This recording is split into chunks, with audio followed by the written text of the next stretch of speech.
They called him a rapper, a poet, a revolutionary. But Tupac Shakur was something even more powerful than all of that. He was a voice that could wake people up, a leader who made millions feel, think, and question everything around them. Loved by the streets and feared by those in control, Tupac used truth like a weapon. From Ice Cube to everyday fans struggling in the system, everyone knew Pac wasn't just making music, he was inspiring rebellion. And that made him one of the most dangerous and unforgettable artists the world has ever seen. Tupac was one of the biggest thugs I know, and he always was. The mob deep. Jumping, cutting, shoot him, all that shit. Legends always tell the real story, but what rap icon Zizabit revealed about Tupac will leave you stunned.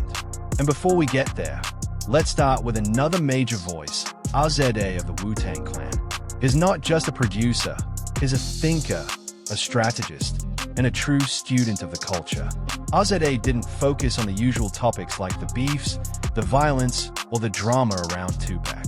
Instead, in interviews from 2021, including the Lex Friedman podcast and The Art of Dialogue, he explained what really made Tupac dangerous. And it wasn't street power, it wasn't fame, it was something much bigger. Tupac had the ability to speak directly to people's hearts and minds. He could unite the streets, challenge authority, and inspire a whole generation to question the system. That kind of influence, that's the true threat. And RZA saw it clearly. Go to Pac, once again, immaculate voice, but what Pac had, I think, was a way of touching us on all of our emotions. And especially on, like Pac had the power to infuse your emotional thought, like Brenda had the baby, their mama. But then he had the power to arouse the rebel in you. You know? Yeah. And those two things, actually, he was probably more dangerous than Big, Notorious B.I.G. RZA explained that Tupac had an amazing gift. He could connect to people's feelings in every way. One moment he could make you emotional with songs like Dear Mama or Brenda's Got a Baby. Then the next moment, he could fire you up and make you want to fight against the system. That's what made him so powerful. Tupac could change how you feel, from sadness to motivation, all in the same album. What RZA found most interesting was how similar Tupac was to Malcolm X. Both were outspoken, fearless, and able to inspire people to take action. They weren't just entertaining. They were leaders who made people think and react. Pac was probably going to a point, he was more going into the Malcolm X of things, and society fears that. Yeah, so he was really good at communicating love and at starting revolutions. Yeah. And that's dangerous. Very dangerous. And Big communicated love, but he wasn't starting revolutions. Well, it's interesting to think about what the world would be like if they were still with us. But it's the way of the world. That's a strong point. Biggie made music that was fun and enjoyable, music that made people dance and feel good. But Tupac was different. He spoke like a young Malcolm X, pushing for change and making people think about unfair systems in society. That's what made powerful people nervous. Tupac encouraged others to question authority and stand up for themselves. That kind of influence can get attention from the government and make leaders feel threatened because Tupac had the power to inspire huge groups of people to demand change. Now let's talk about Napoleon, someone who was actually with Tupac during his last intense months. Napoleon, whose real name is Mutabile, was one of the original members of Tupac's group, the Outlaws. He saw everything up close, the stress, the fear, and the constant danger surrounding Tupac after he got out of prison. In his documentary Napoleon, Life of an Outlaw, and a 2018 podcast interview, he explained that life with Tupac during the death row days wasn't just fame and success. There was a dark side, tension everywhere, and a feeling that something bad could happen at any moment. Pac, he's full of surprises, you know what I mean? And Pac was, man, that dude was the type of joke. He go all out. Pac is the type of person, if he's your friend, he's your friend. I'm talking about he will put his career on the line, his life on the line. And you've seen that, even if you don't, I don't know if anybody's seen the movie when he got out and shot them 2 police officers. This was true. You know what I mean? Pac just was driving down the street and he seen 2 police officers and they was beating up a young African American. So Pac looked at it like, what is they doing to him? And they had guns. Pac jumped out, shot both of them.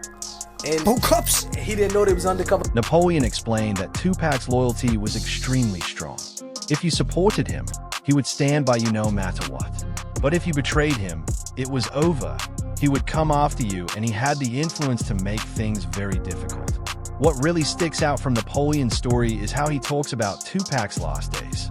He described them as filled with tension and danger, like Tupac knew something bad was coming. It's strange, man, because it seemed like Pac knew something was gonna happen to him that day. You know what I mean? Like even with some of the outlaws, he didn't let get in the car with him. His fiance, Kadada, Quincy Jones' daughter, he told her no. Matter of fact, stay home. Don't leave the hotel. You understand? So it's very. It's really creepy when you think about it. Almost like Tupac knew something bad was going to happen. Napoleon said it felt like Pac had a sixth sense that his life was coming to an end.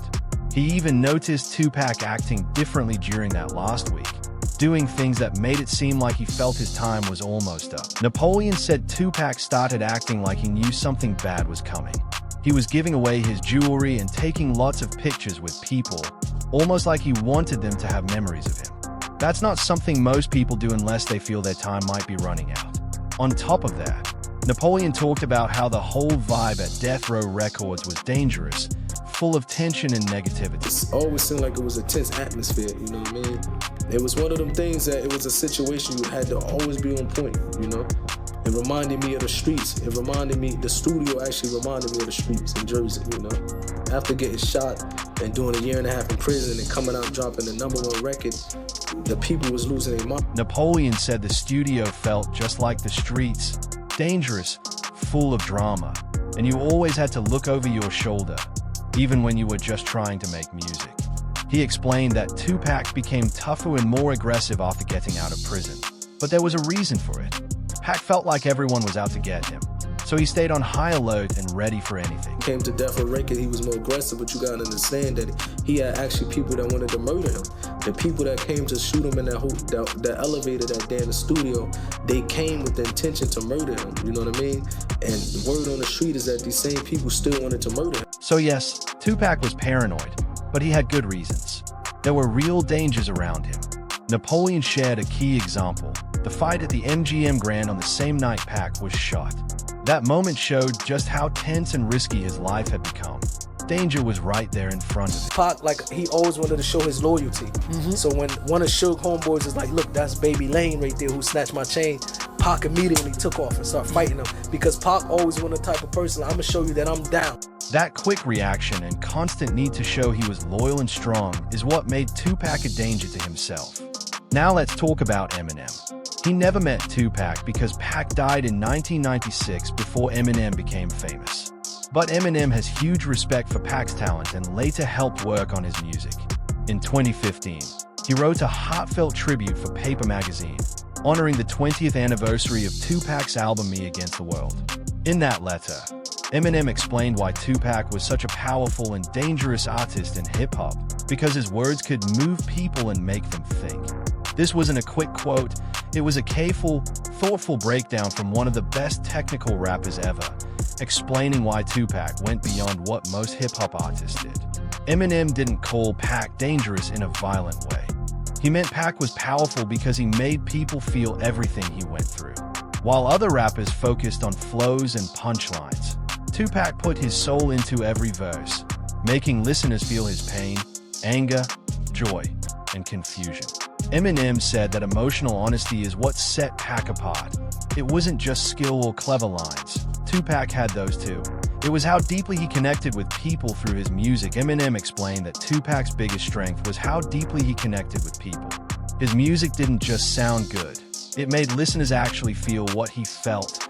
Pain, anger, hope, everything. That kind of emotional power can inspire people to take action. And that's what makes it dangerous to those in control. Eminem also talked about how Tupac showed many different sides of himself, sometimes angry and fed up, other times fun and enjoying life, and you could feel every emotion he shared. Even though Eminem is known for being a technical rap genius, he praised Tupac's skill in choosing beats and delivering his words with passion. Every song felt important, like it mattered. Eminem said that urgency and honesty made Tupac not only a great rapper, but a powerful and unforgettable voice. Eminem said Tupac was a true superstar in every way. He explained that Tupac had this powerful charm that made people want to be around him. Like, I want to hang out with Pac. Even someone as successful as Eminem felt amazed by Tupac's personality and presence. That natural ability to attract people and make them feel connected was a huge part of what made Pac so special.